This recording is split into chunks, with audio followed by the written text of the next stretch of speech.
ladies and laddies. It is the new year, and you know what?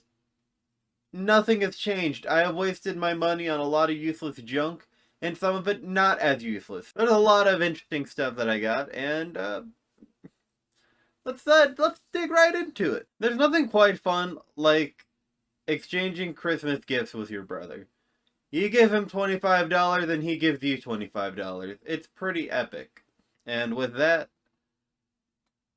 well, I mean, a little bit of my extra money in there, of course.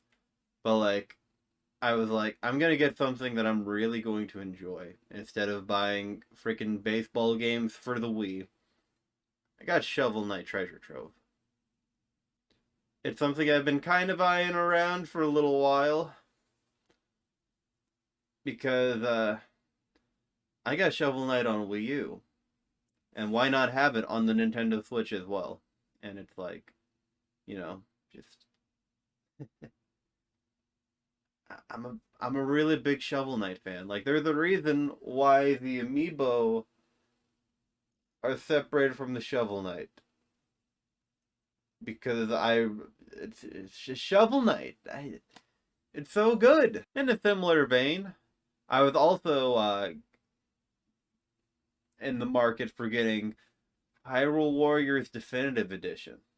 And yes, it's like, I don't know. Like, I don't know why, but on Amazon it was like not normal pricing stuff. So I was just like, I should get this now in case there's some weird funky business with this game, but I got my hands on it. It's so much fun. Like, I was playing my old save file that I had on the Wii U just for kicks and giggles, and it's just, I just love just not thinking very hard and flashing. It's like there's almost like most games I have to think very hard, not even as like a strategy thing, just like an act of doing stuff. And that can get frustrating, but it's like with this, it's almost like seamless. It's just big fan of Hyrule Warriors. And I will be doing a video on it at some point because I'm really freaking eager to play it. But yeah, those were basically the two Switch games that I was like, wow, I'm actually gonna play these ones. And then I also got Zelda Skyward Sword because it was like at $40 on Amazon, and it's just like, you know what, it's not gonna get much cheaper. I might as well just kind of get it now. And I did. And usually when I buy a brand new game off of Amazon, I keep it sealed. Because let's face it, I'm not playing Skyward Sword anytime soon. But I opened it because there was a paper in there. Like in the packaging, not in the seal of this. But I guess you can add notes to your Amazon packages. And I guess my order and their order got mixed up. Either like this lady was gonna get Skyward Sword, and I got her version, and she got my version, which doesn't have a note, or they put the note and it was the wrong gift. But I'll read what this note says. Merry late, Miss Babe. I hope you like all the gifts I got you. I'm so thankful you are in my life, and you make every day for me a gift. Love you so much, Jessie Jane. Less than sign 3 from Jared Gwynn. That's some good stuff. That's some sentimental stuff. Jared probably got this because he forgot about Christmas. And if he didn't add a note in there that was sentimental, their marriage would have fallen apart. And unfortunately, the Amazon packagers, they screwed up on that. So yeah, when I got this, I was around family. My brother's girlfriend said that she would post some messages on social media, trying to get the attention of either Jared Gwynn or Jessie Jane in the attempt to save that their marriage. And well, let's hope she did that, because this is the most that I'm doing, is making a freaking YouTube video about it.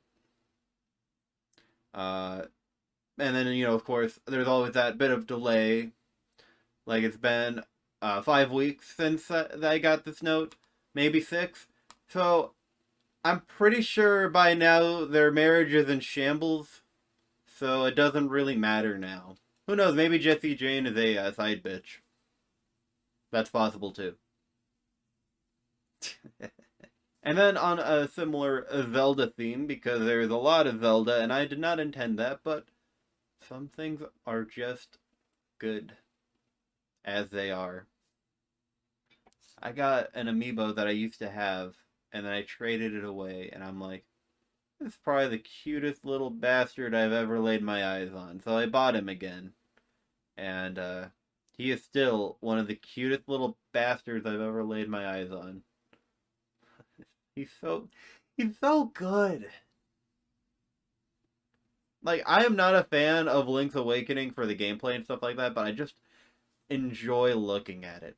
So I had a realization recently that I have like 15 Wii U games, and if I buy like 15 more Wii U games, then I basically have the entire Wii U game library that I could ever want that isn't on Switch. So, set aside like Sonic and Mario Olympics 2016, or Game and Wario, those being really expensive. Yeah, like just like a few more, and I'll basically be done.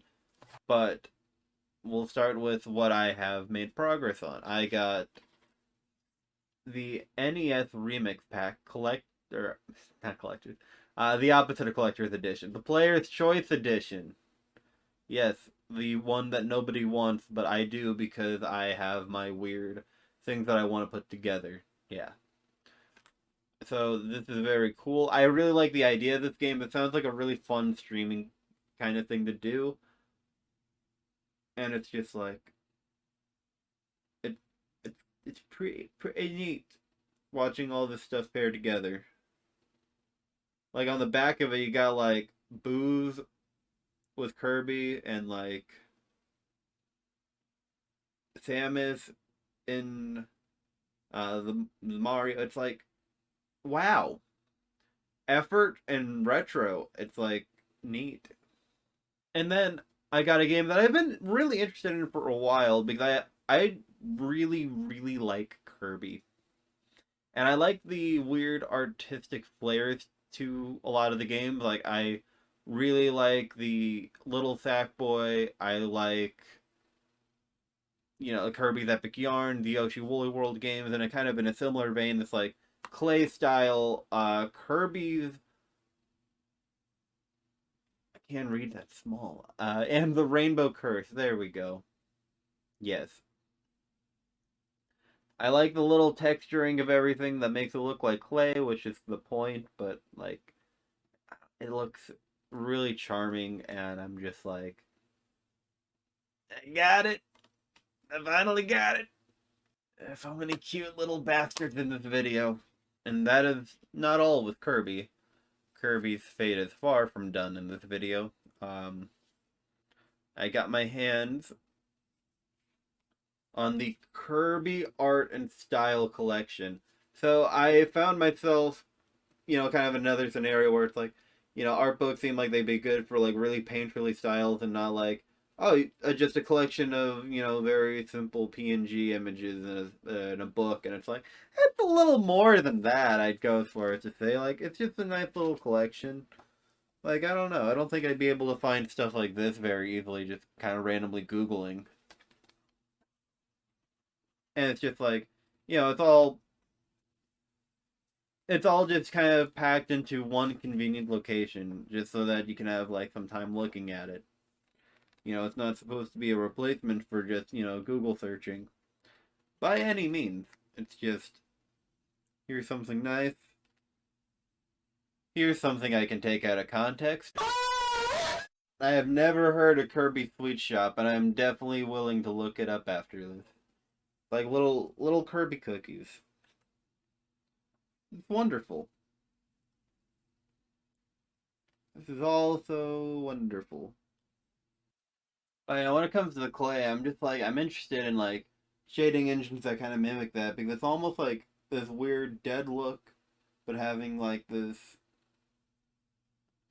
I'm sure it's possible. I just have to figure out like how I would go about that because I'm just interested in the concept of that. Kind of like in a similar way that I also like the little like toy look with Link's Awakening. I think that'd be a good complement to that. But that's enough of that. Because we got other things to do in this video that aren't this. So one thing about buying stuff that I don't need is buying games that are so big that I can't fit them on my shelves, potentially. Well, actually, I will find out. I'll find out, but... Have you ever seen these really big PlayStation 1 games? Because, like, I knew they existed, I just never thought I'd see one in real life. Yes, this is Warhawk. And it looks like it's a shooty boy game, kind of like aerial perspective, maybe Star Fox inspired a little bit. But yeah. Warhawk, security class information.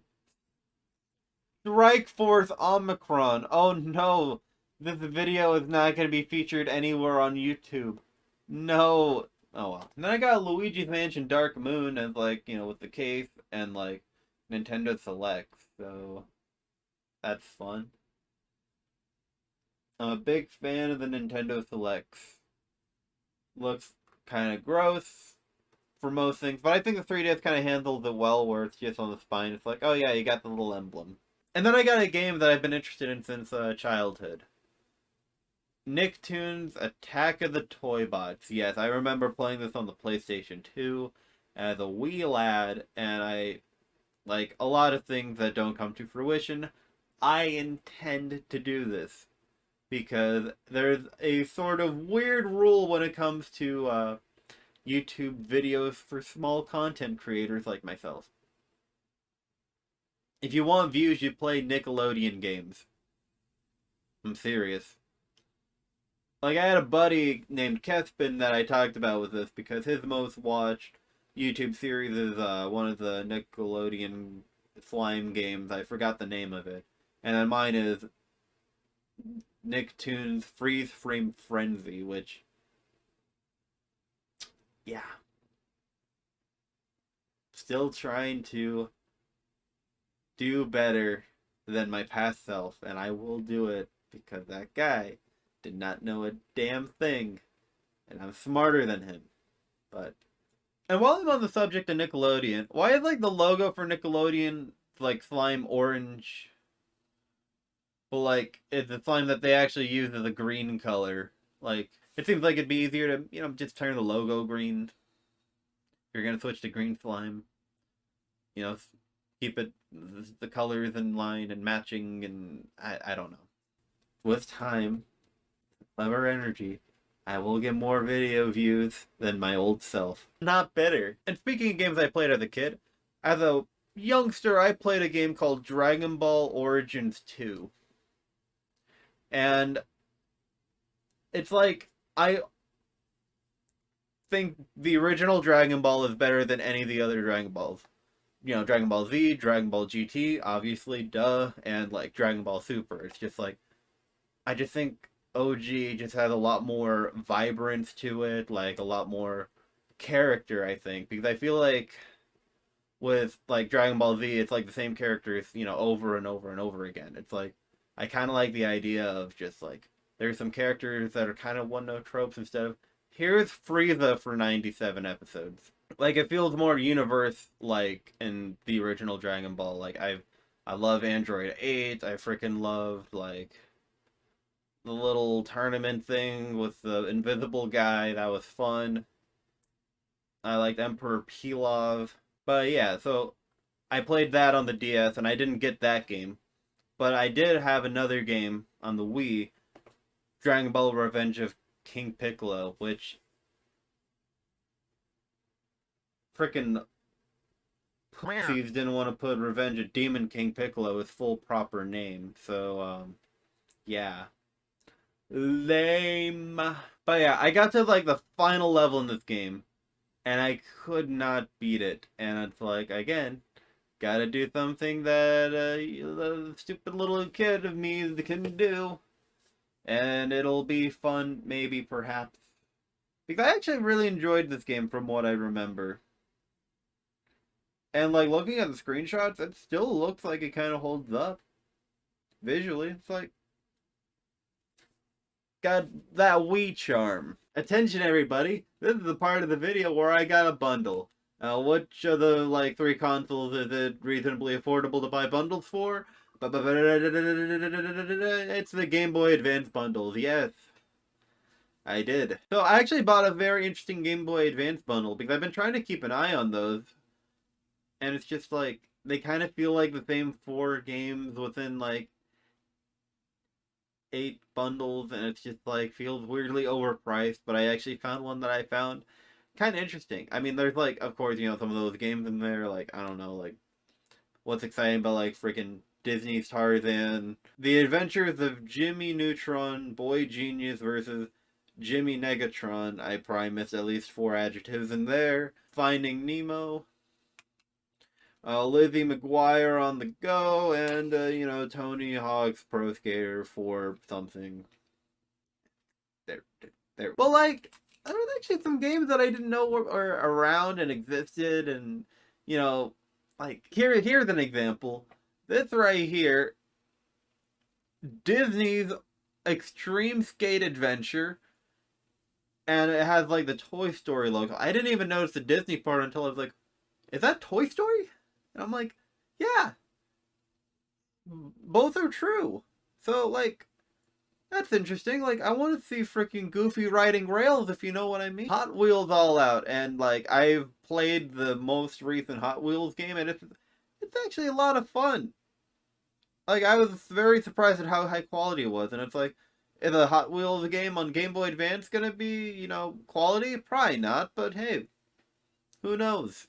The Lord of the Rings, how is this gonna take form? Like, I think it'll, without any research, because I haven't researched any of these games at all, top-down Zelda-style adventure. Sure. Why not? This game called Fortress looks really dope, just from the little art alone. Like, if there's a random Game Boy Advance game that I'm going to be playing anytime soon, it's this one. It just looks so like a hidden gem, and I'm excited to be horribly, horribly wrong by that. But again, I'm not researching into it. I'm just going to experience it, man. And the game that caught my attention, a game that, for whatever reason, I don't have now, but it's been a real big player in the childhood, Namco Museum. Wait, actually, no, it's not even that. I just realized I actually didn't get the game that was in the childhood. So I just own Namco Museum now. And it's actually a different game. That's actually kind of, well, at least I own Namco Museum. Shoot. And then I got some 3DS games. So I sold off like basically all the old Pokemon games that I had before they got really expensive, to pay for college, and then they got super expensive, and now I'm like, all right, time to give up my retirement fund to buy all the old Pokemon games again. And I mean, to be fair, like not all of them are insanely expensive. I'm just kind of focusing on 3DS right now, and then I'll, start going back and like, getting Pokemon Soul Silver because it's so good. But today, Pokemon Alpha Sapphire, because I have to pretend like I'm masculine and I can't get anything outside of the alpha version, am I right? Yeah. I also got my hands on a game that I have always enjoyed, and I never owned it myself. I just borrowed it from a friend in high school, and it's like, you know what? I need it for myself. Fire Emblem Awakening. It was during the time when Fire Emblem Heroes came out, and he was trying to get me into Fire Emblem, and I was like, this app is pretty cool. It's like, yeah, do you want to borrow one of the games? And I was like, yeah, and it's like, strategy RPGs are freaking awesome, man. It's like chess, but with swords and stuff. And like, triangles, but squares. There's a lot to it, I promise. But I pre-ordered this game a little bit ago because I thought like you can get a free plushie, and I'm like I like plushies, so yeah, I got Pokemon Legends Arceus, and I plan on streaming it because this is like I'm really excited for this, man. And then the last two Switch games that I got was kind of like just kind of order some cheap ones, and it's like, yeah, I can do that. So there was this weird bundle for Switch games that it's like more expensive to buy the bundle than buy the two games separately, but it was on sale, so it was like the same price, and I'm like, you know what?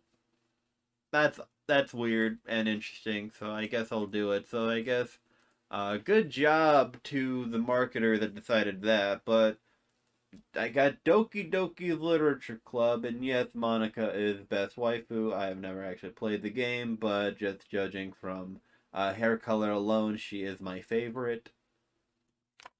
I like redheads. And there's some free goodies inside. And of course, I'm keeping it closed because, why play video games when you can put them on the shelf? And then I also got Turnip Boy Commits Tax Evasion. Which, what I heard is a very cute, charming Zelda-style game. Pretty short, and I'm like, that sounds exciting. That's all I got for this video. Until next month, yeah. You're gonna love it, because it'll be February, and, like, I think I'll play up some stuff for that.